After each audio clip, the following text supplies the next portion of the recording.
আমি শাহরুখ খানের ইন্টারভিউ দেখছিলাম, যেখানেতে শাহরুখ খান বলছে যে আমার শুয়ে থাকতে ভালো লাগে, বাচ্চাদের লাক্সারি লাইফ বলতে কি বুঝি। আমরা প্রত্যেকে এক্সপেক্ট করি আমরা একটা লাক্সারি লাইফ লিড করবো, তো লাক্সারি লাইফ বলতে কি বুঝি।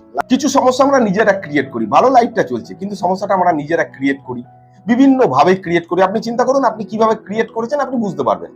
লাইফে কি হয়, নিডগুলোর দিকে আমরা লক্ষ্য রাখি না, আমরা আমাদের ইচ্ছাগুলোর দিকে বেশি লক্ষ্য রাখি এবং সেগুলো যেন আমাদেরকে চুম্বকের মতো টানে। যেমন হচ্ছে আমাদের ইচ্ছা করে সকালবেলা দেরি করে ঘুম থেকে উঠবো।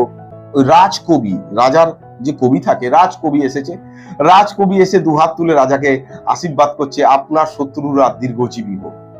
রাজা স্টান্ড, রাজা চমকে গেছে, কি ব্যাপার, কি বলছে, আপনার শত্রুরা দীর্ঘজীবী হোক। আমি তো এই ধরনের বিষয় এক্সপেক্ট করছি না, আমার খাচ্ছে, আমার পড়ছে, আর আমাকেই বলছে যে রাজার শত্রুরা দীর্ঘজীবী হোক। তো কিছুদিন বাদে তার ফ্যামিলিকে নিয়ে বলছে চলো যারা যারা ওই আইল্যান্ড আছে আমরা দেখে আসছি। তো দেখতে গেছে, দেখার সময় উপর দিয়ে যখন উড়ছে তখন দেখছে তাদেরই যারা প্রিয়জন তারা মাটিতে প্রায় লুটিয়ে পড়ে আছে। কিছু মানুষ খুব আড়ালেতে লুকিয়ে আছে, মানে কিছু শকুন আড়ালেতে লুকিয়ে আছে, গাছের নিচে লুকিয়ে আছে, কিছু শকুন পাহাড়ের খাঁচেতে লুকিয়ে আছে।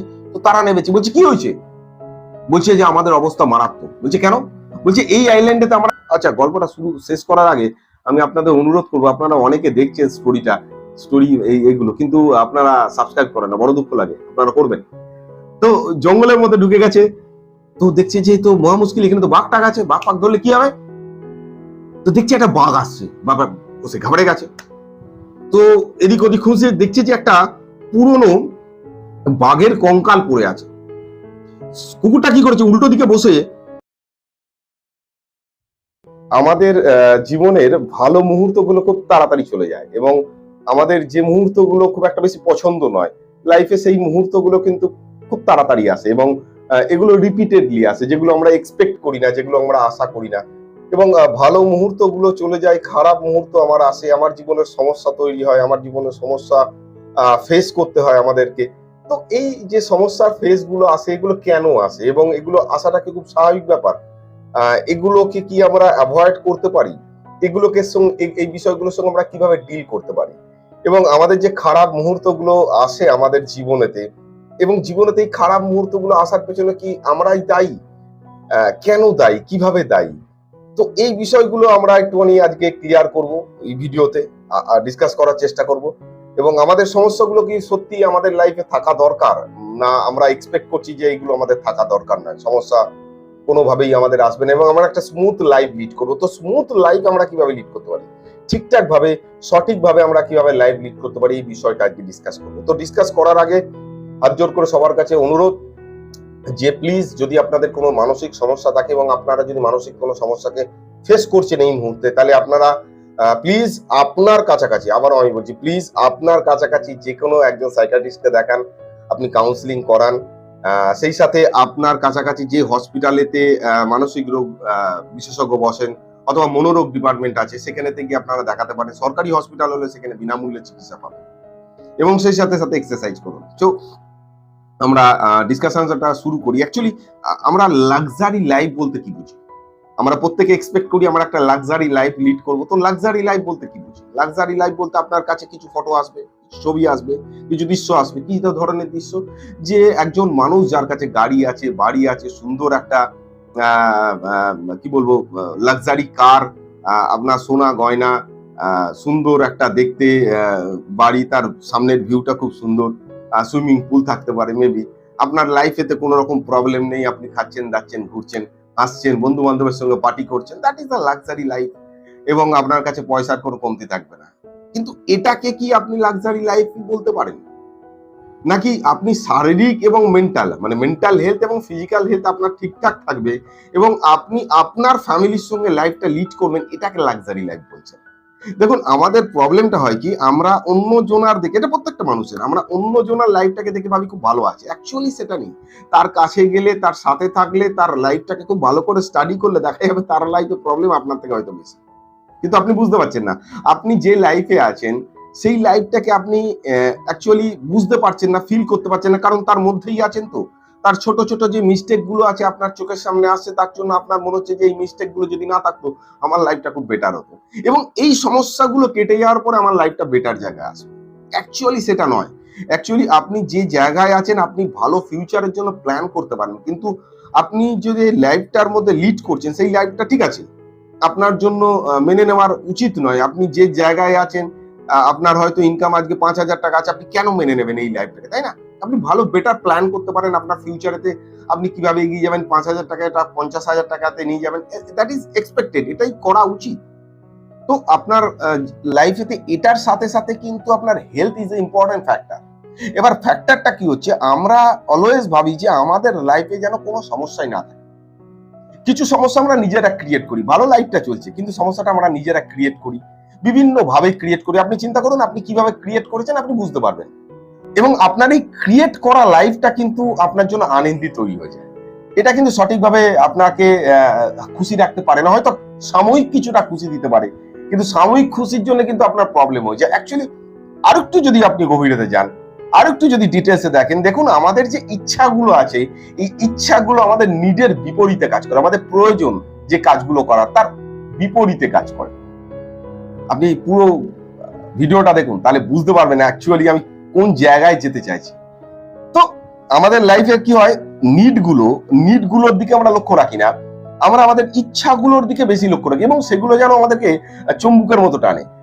যেমন হচ্ছে আমাদের ইচ্ছা করে সকালবেলা দেরি করে ঘুম থেকে উঠবো, আমার ওঠার পরে কোনো রকম কাজের চাপ থাকবে না, আমি বেশ খাবো দাবো থাকবো, টিভি দেখবো, ফ্যামিলির সঙ্গে টাইম কাটাবো, ঘুরতে যাবো, ঘুরতে গিয়ে বিভিন্ন রকম জিনিসপত্র কিনবো, ভালো জামা কাপড় কিনবো, আমরা একটা মানে পিসফুল লাইফ লিড করবো, বিকেল বেলার দিকে একটু চা টা খেয়ে বসবো, সন্ধ্যাবেলার দিকে একটু গল্প করবো, রাত্রিবেলা আমরা আবার পিসফুল ভাবে ঘুমোবো, আমার প্রয়োজনীয় যে যে জিনিসগুলো আছে সেগুলো আমার কাছে থাকবে, যদি না থাকে আমি খুব সহজেতেই অনলাইনে অর্ডার করে সেগুলো আনবো। দ্যাট ইজ, এটা এক্সপেক্টেড লাইফ। আপনি এটা ভাবছেন যে এটা আপনার ইচ্ছা, এটা করার দরকার, কিন্তু এটা কি করার দরকার? দেখুন আমারও ইচ্ছা করে যে আমি সারাদিন ধরে শুয়ে থাকবো, ঘুমোবো, আমার ফ্যামিলির সঙ্গে টাইম কাটাবো, বাচ্চার সঙ্গে খেলবো, বিভিন্ন জায়গায় ঘুরতে যাব, বই পড়বো, সিনেমা দেখবো, আমার সিনেমা দেখতে খুব ভালো লাগে।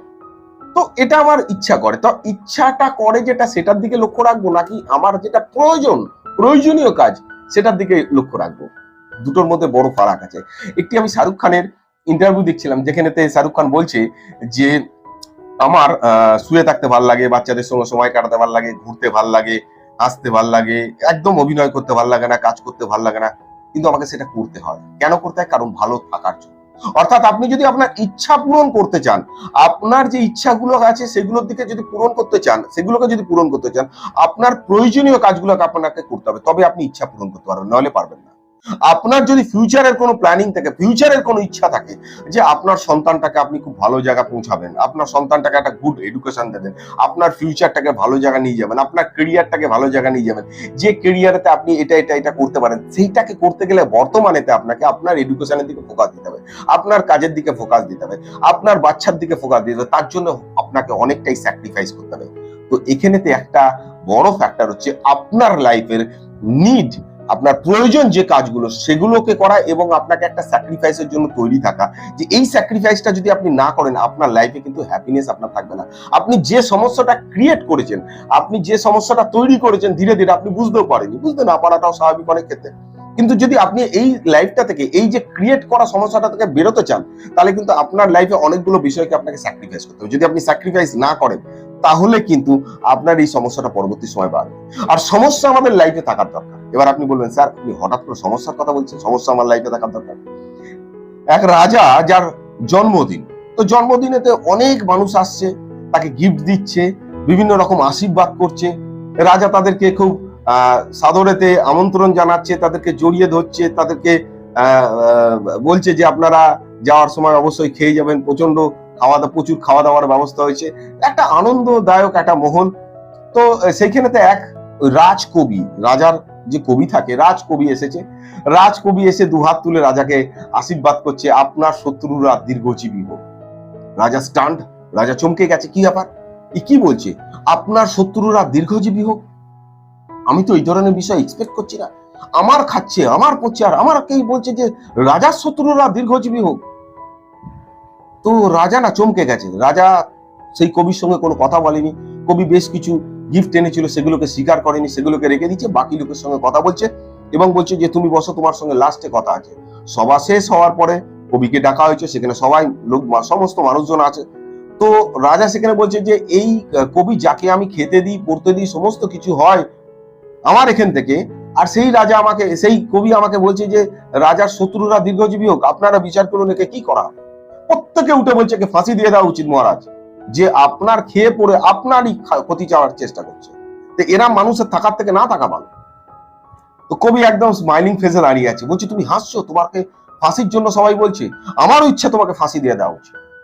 তাও কবি হাসছে, বলছে যে মহারাজ আপনি তো বুঝতে পারলেন না, কিছুদিন ধরে আমি লক্ষ্য রাখছি আপনি খুব ক্যাজুয়াল লাইফ লিড করছেন, মানে খুব সহজ জীবন লিড করছেন। আপনি কোনো রকম কেয়ার করছেন না, আপনি একদম ক্যাজুয়াল একটা ফিলিংস করছেন, যে আপনার মনে হচ্ছে যেন আপনার শত্রু আর কেউ নেই। সেই কারণে আমি বলেছি আপনার শত্রুরা দীর্ঘজীবী হোক। আপনার মনে এই ভয়টা থাকার দরকার যে আপনার শত্রু আছে। যতদিন আপনার মনের মধ্যে এই ভয়টা থাকবে আপনার শত্রু আছে, আপনার সমস্যা আছে, আপনার প্রবলেম আছে, আপনি প্রবলেমে পড়তে পারেন, ততদিন আপনি সতর্ক থাকবেন। যখন আপনার মস্তিষ্ক বলবে আপনি সতর্ক, মানে আপনি সেফ জোনে আছেন, সেফ, আমার সেফ জোনে আছি আমি, আমার কোনো সমস্যাই নেই, আমার কোনো সমস্যাই হবে না, তখন হঠাৎ করে যদি সমস্যা আসে আপনি সেই সমস্যাটা ফেস করতে পারবেন না। আর আপনি যখন ফেস করতে পারবেন না, আপনি তখন আনহ্যাপি হয়ে যাবেন, অসুখী ফিল করবেন, আপনার তখন কনফিডেন্স কমে যাবে। আপনি যখন সমস্যাটাকে ফেস করতে পারবেন না, আপনি তখন দিশাহারা হয়ে পড়বেন।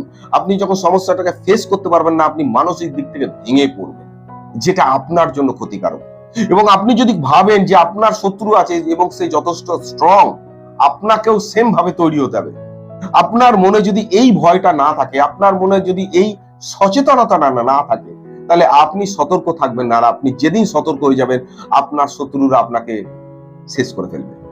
তো আমি আপনাকে কিন্তু ঘুরিয়ে আপনার ভালোর কথাই বলেছি, রাজা বুঝতে পেরেছে এবং সে খুব হ্যাপি হয়েছে। আমাদের লাইফেতে, আমাদের ফ্যামিলিতে বেশ কিছু মানুষ আছে যারা আমাদের বোঝানোর চেষ্টা করে যে তুমি কিন্তু সমস্যায় পড়তে পারো।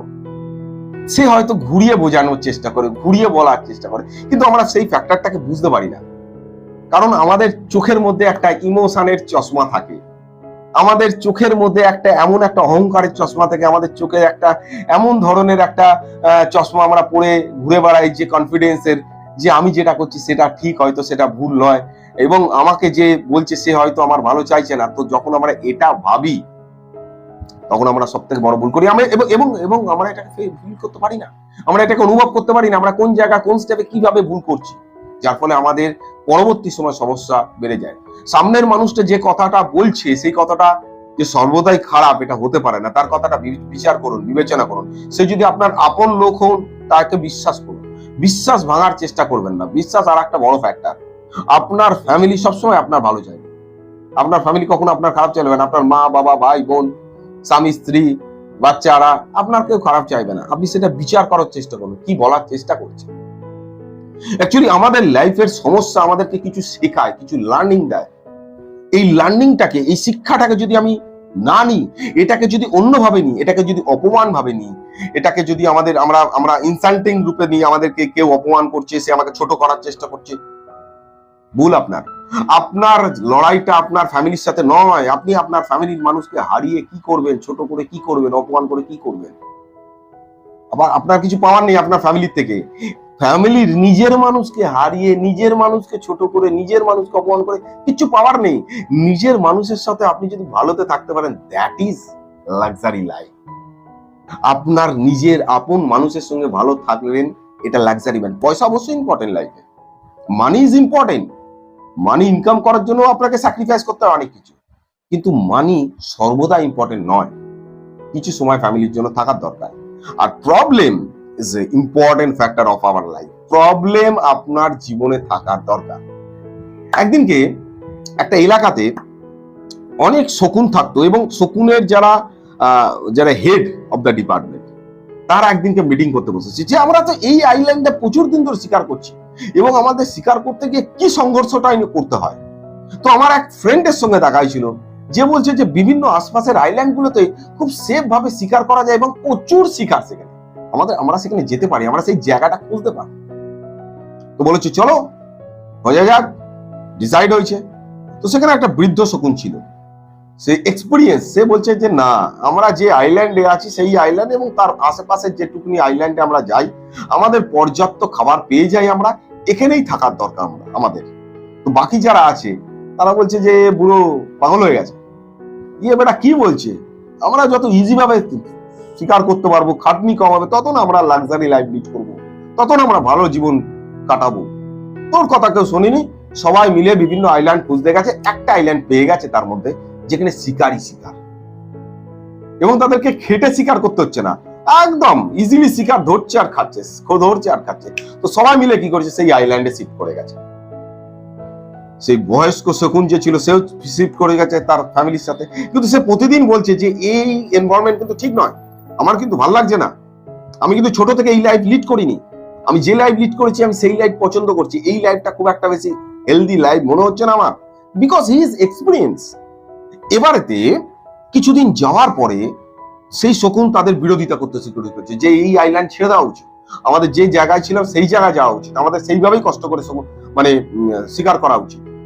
তো তার ফ্যামিলিকে বলেছে, তার ফ্যামিলি তার সঙ্গে পুরোনো আইল্যান্ডে ফিরে গেছে, আর বাকি লোকজন বলছে বুড়ো বেটা সেটিয়ে গেছে, মানে পাগল হয়ে গেছে, তো এর কথা ছেড়ে দাও, আমরা যেখানে আছি সেখানেই ঠিক। তো দীর্ঘদিন কেটে গেছে, তার ফ্যামিলির সঙ্গে সেখানেতে বাস করছে, ফ্যামিলির লোকজনও বয়স্ক যে শকুন ছিল তাকে যা তা কথা বলছে, না তেরিকা ওরা কত লাইফ লিড করছে, আমরা কি লাইফ লিড করছি, সেই আমাদের সকাল থেকে রাত পর্যন্ত পরিশ্রম করতে হচ্ছে, খাটতে হচ্ছে, জীবন কাটাতে হচ্ছে, লড়াই করতে হচ্ছে, তোমার কথা শুনে আমরা বিপদে পড়ে গেলে। সেই অ্যাকচুয়ালি কি ফ্যামিলিকে ভালো জিনিস বোঝানোর চেষ্টা করছে, বুঝতে পারছে না, ভাবছে যে এই বেটা ভুল বলছে, অ্যাকচুয়ালি ভুল বলছে না, প্রথম দিকে খারাপ লাগতে পারে কিন্তু পরের দিকে ব্যাপারটা ক্লিয়ারলি বোঝা যেতে পারে। তো কিছুদিন বাদে তার ফ্যামিলিকে নিয়ে বলছে চলো যারা যারা ওই আইল্যান্ড আছে আমরা দেখে আসছি।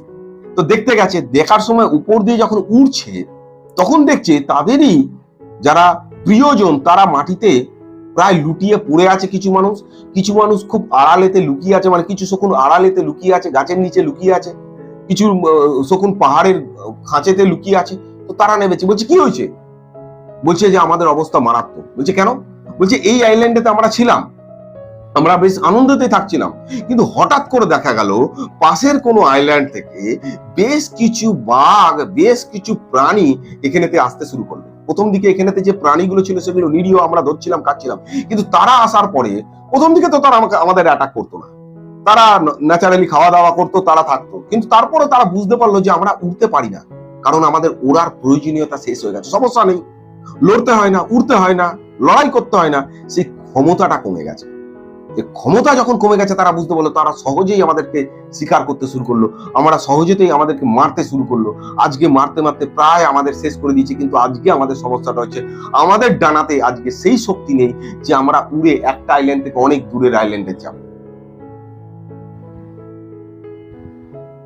অর্থাৎ বয়স্ক শকুন যেটা বলছিল যে কঠিন পরিশ্রম করে যে জিনিসটা চলছিল সেটাই করা দরকার। আপনি স্মার্ট ওয়ার্ক করতে পারেন, কিন্তু আপনি একদম নিজেকে ইজি রিল্যাক্স মোডে যখন থাকবেন তখন জানবেন যে আপনার সমস্যা কিছুদিনের মধ্যে আসছে। আপনাকে বিজি থাকতে হবে কোনো না কোনো জিনিস দিয়ে। আপনি যদি ভাবেন যে আপনার সময় কাটছে না, আপনি অন্য কোনো বিষয় নিয়ে সময় কাটাতে যান, আপনি প্রোডাক্টিভ কোনো জিনিস নিয়ে সময় কাটান, যদি প্রোডাক্টিভ কোনো বিষয় নিয়ে সময় আপনি না কাটান, যদি আপনি লার্নিং মোডেতে না থাকেন, তাহলে জানবেন যে আপনার লাইফে কোনো না কোনো সমস্যা হচ্ছে, নয় শারীরিক দিক থেকে, নয় মানসিক দিক থেকে, নয় কোনো চ্যালেঞ্জেস আসছে আপনার সামনে, যে চ্যালেঞ্জটা আপনি ফেস করতে পারবেন না। তো এক্সারসাইজ এই ধরনের চ্যালেঞ্জের সঙ্গে ফেস করার একটা বড় জিনিস। এবার বয়স্ক শকুনকে যখন জিজ্ঞেস করছে যে আপনার মতে এখন কি করার দরকার, বয়স্ক শকুন প্রথমেই বলছে তোমাদের একটা কাজ করার দরকার, তোমাদের ইমিডিয়েট উঁচু উঁচু পাহাড়ের দিকে চলে যাওয়ার দরকার। বলছে গিয়ে কি করবো, ওখানে তো উঠতে গেলেও আমাদের বিরাট কষ্ট হবে। বলছে কষ্টটা তোমাদের সহ্য করতে হবে, যদি কষ্ট সহ্য না করো একদিনের মধ্যে বাকি যারা যারা আছে সবাই মরে যাবে। আমি ওখানে গিয়ে অপেক্ষা করছি আমার ফ্যামিলির সঙ্গে, তোমরা আসো, আমরাও আছি তোমার সঙ্গে। বহু কষ্টে করে শকুনগুলো কি করেছে, পাহাড়ের উপরে উঠার চেষ্টা করেছে, ধীরে ধীরে কোন রকম উঠেছে। এইবারেতে সেই শকুন বলছে তুমি খাও চাই না খাও, এখন তোমার একটাই কাজ, পাহাড়ের উপরে ওরা প্র্যাকটিস করা, যেখানে তুমি সেফ জোন, ধীরে ধীরে ওড়ার চেষ্টা করো। বলছে আমরা উঠতে পারছি না, বলছে একটুখানি করে ওড়ো, 5 ফুট 10 ফুট 20 ফুট 25 ফুট উঠতে থাকো, উঠতে থাকো, উঠতে থাকো। ধীরে ধীরে ধীরে ধীরে ধীরে ধীরে তারা কি হয়েছে, সপ্তাহ দুয়েকের মধ্যে আবার ধীরে ধীরে ধীরে ধীরে তার ডানাতে ওরা শক্তি পেয়ে গেছে। বলছে এবার চলো এই আইল্যান্ড থেকে পাশের আইল্যান্ডে অ্যাটলিস্ট আমরা শিফট করি। তো কোনো রকমের বহু কষ্টে তারা পাশে ব্যালেন্সে শিফট করছে। অর্থাৎ আপনি যখন সমস্যায় থাকছেন তখন ধীরে ধীরে সেই সমস্যা থেকে বেরোবার চেষ্টা করুন। আর একটা জিনিস, আপনি যে সমস্যা আছে তার থেকে শর্টকাট কোনো ওয়ে খুঁজবেন না, শর্টকাট ওয়ে কিছু নেই। আপনি যদি কোনো শর্টকাট বা চালাকির ওয়েতে যান, চালাকির ওয়ে খোঁজেন, আপনি যদি শর্টকাট খোঁজেন, আপনি যদি অস্থির হয়ে ওঠেন, আপনি যদি ইমিডিয়েট সমস্যাটা সলভ করতে যান, সলভ হবে না। আপনাকে কিন্তু টাইম দিতে হবে। সমস্ত জিনিস সময়ের উপর ডিপেন্ড করে। যে সময়টা যার লাগার কথা যতদিনের জন্য, সমস্যা সমাধানের ততদিনই লাগবে। এবং আপনাকে মেন্টালি প্রিপারেশন থাকতে হবে যে আমি যে লাইফ লিড করতাম সেই লাইফের থেকে আমি বেটার লাইফ প্ল্যান করতে পারি, কিন্তু আমার প্রয়োজনীয় যে চ্যালেঞ্জেস গুলো আছে, যে চ্যালেঞ্জেস আমি ফিল করে এসেছি, ফেস করে এসেছি, সেই চ্যালেঞ্জেস এর এক্সপিরিয়েন্স যেন আমার থাকে, সেই প্র্যাকটিসটা যেন আমার থাকে। যদি এই প্র্যাকটিসটা হারিয়ে ফেলি আর আমি যদি ভাবি যে আমি সেফ লাইফে আছি, আমার কোনো আর সমস্যা আসবে না, আমি খুব হ্যাপিলি লাইফে আছি এবং আমার জীবনটা স্মুথলি কাটবে, আপনি জানবেন আপনি যখন ভাববেন যে আপনি সমস্যাহীন জীবন কাটাতে চান, আপনার সমস্যা সব থেকে আগে আসবে। আপনি আপনার আশেপাশে যে মানুষগুলো আছে তাদেরকে নিয়ে ভালো থাকার চেষ্টা করুন, তারাই আপনাকে ভালো রাখতে পারে, তাদের সঙ্গে আপনি ভালো থাকতে পারেন। দূরের কোনো জায়গায় আপনার ভালো লাগতে পারে, দূরের কোনো বিষয় আপনার ভালো লাগতে পারে, দূরের কোনো বন্ধু বান্ধব আত্মীয় স্বজন ভালো লাগতে পারে, কিন্তু প্রকৃত যে আত্মীয় হবে, প্রকৃত যে আপনাকে ভালোবাসে, সেটা হচ্ছে আপনার ফ্যামিলি, আপনার নিয়ারেস্ট লোক। এটা মাথায় রাখবেন। হ্যাঁ, অনেক ক্ষেত্রে হয়তো নিয়ারেস্ট লোকও আপনাকে দুঃখ দেওয়ার চেষ্টা করবে, কিন্তু আপনাকে মনে রাখতে হবে যে এই দুঃখটা আপনি অন্য মানুষের থেকেও পেতে পারেন। তো আপনি নিজের উপরে কনফিডেন্স থাকুন, আপনি নিজে কি করতে পারেন, বেটার প্ল্যানিং করুন বেটার লাইফ লিডের জন্য। আপনাকে স্মার্ট ওয়ার্কের দিকে যেতে হবে। বর্তমান লাইফে যেটা আছে আপনাকে বুদ্ধি খাটিয়ে চলতে হবে, তবে আপনি কিন্তু লাইফটাকে গুড প্ল্যান দিতে পারেন। এবার স্মার্ট ওয়ার্ক কি স্যার? স্মার্ট ওয়ার্কের কোনো রকম ডেফিনেশন আমার কাছে হয়তো নেই, কিন্তু আমি একটা ছোট্ট স্টোরি বলতে পারি আপনাদেরকে বোঝানোর জন্য। একদিনকে একটা কুকুর একটা জঙ্গলের মধ্যে ঢুকে গেছে। একটা কুকুর জঙ্গলে ঢুকে গেছে, সে দেখছে যে এই মহা মুশকিল, এ তো সন্ধ্যে হতে চলেছে, আমি জঙ্গলের মধ্যে ঢুকে গেছি, সামনে তো বহু বিপদ আসছে, এ তো খেয়ে ফেলতে পারে। আচ্ছা, গল্পটা শেষ করার আগে আমি আপনাদের অনুরোধ করবো, আপনারা অনেকে দেখছেন স্টোরি এইগুলো, কিন্তু আপনারা সাবস্ক্রাইব করেন না, বড় দুঃখ লাগে, আপনারা করবেন। তো জঙ্গলের মধ্যে ঢুকে গেছে, তো দেখছে যে তো মহা মুশকিল, এখানে তো বাঘ টাক আছে, বাঘ পাক ধরলে কি হবে। তো দেখছে একটা বাঘ আসছে, বাবা বসে ঘাবড়ে গেছে। তো এদিক ওদিক খুঁজে দেখছে যে একটা পুরনো বাঘের কঙ্কাল পড়ে আছে। কুকুরটা কি করেছে, উল্টো দিকে বসে, বাঘের কঙ্কালটার উল্টো দিকে বসে জোরে জোরে বলছে, আজকের খাবারটা হয়ে গেল। এই যে বাঘটা ছিল, এই বাঘটার যে মাংস ছিল এত ভালো, এত সুন্দর, কল্পনার বাইরে, আমার মন একদম জুড়িয়ে গেল। বাঘটা পেছন থেকে এসে না চমকে গেছে, কিরে এই কুকুর ভাগ খায় নাকি, ভয় পেয়ে গেছে। সে কি করেছে, ঘুরে পালাতে শুরু করে দিয়েছে। এই ঘটনাটা একটা গাছ থেকে একটা হনুমান দেখছিল, সে বেটা কি করেছে, নেবে ওই বাঘকে গিয়ে বলেছে যে দেখুন আপনাকে বোকা বানাচ্ছে, ও অ্যাকচুয়ালি মরা বাঘাটা পড়েছিল, ব্যাপারটা পুরো নাটক করছে, ও বাঘ পা খায় না, অ্যাকচুয়ালি পুরো নাটক করছে আপনাকে তাড়াবার জন্য, অ্যাকচুয়ালি আপনার ভয় করছে। বলছে তাই নাকি, আমাকে বোকা বানাচ্ছে? বলছে হ্যাঁ, আপনাকে বোকা বানাচ্ছে, এবং আপনি কিন্তু বোকা হয়ে গেলেন, আপনি কিন্তু ওকে খেতে পারেন, কিন্তু একটা শর্ত আছে, আমি আপনাকে যে ইনফরমেশন দিলাম, তেল দিতে গেছেন, হ্যাঁ, তো আপনাকে যে ইনফরমেশন দিলাম, আপনি কিন্তু আমাকে কোনোদিনও বিপদে ফেলবেন না। বলছেন না, তোকে আমি বিপদে কোনোদিনও ফেলবো না, তুই আমাকে উপকার করলি, চল তোমার পিঠে বস, বেটাকে আজকে শেষ করবো। এই ঘটনা কিন্তু কুকুরটা আগে থেকে যাচ করে নিয়েছে যে বেটা বাঁদরটা হনুমানটা নেবে কোনো জায়গায় না কোনো জায়গায় গন্ডগোল করছে।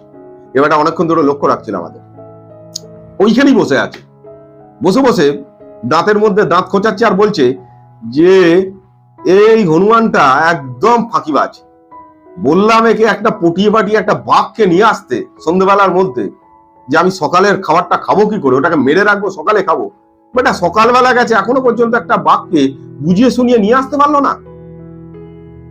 এই ঘটনাটা যেই বাঘটা শুনেছে না, বলছে বেটা তুই বেটা আমাকে ওখানে মারার জন্য নিয়ে যাচ্ছিলিস, কি করেছে ও, পিঠ থেকে ফেলে দিয়ে পকার পালিয়ে গেছে। That is smart work. আপনার মাথাটা খাটাতে হবে। আপনার মাথা যদি আপনি রেখে দেন, তাহলে আপনার মাথা জং খেয়ে যাবে। আপনি বেটার লাইফের জন্য প্ল্যান করুন। ফেলিওর হওয়াটা বড় ফ্যাক্টর না, হেরে যাওয়াটা বড় ফ্যাক্টর না। ফেলিওর আপনি বারবার হবেন, সেটাকে অ্যাকসেপ্ট করে নিন, ফেলিওর লাইফে আছে, কিন্তু ফেলিওরের যে এক্সপিরিয়েন্স আপনাকে একদিন সাকসেস দেবে। Thank you very much. Next day আবার একটা বিষয় নিয়ে আলোচনা হবে। Thank you.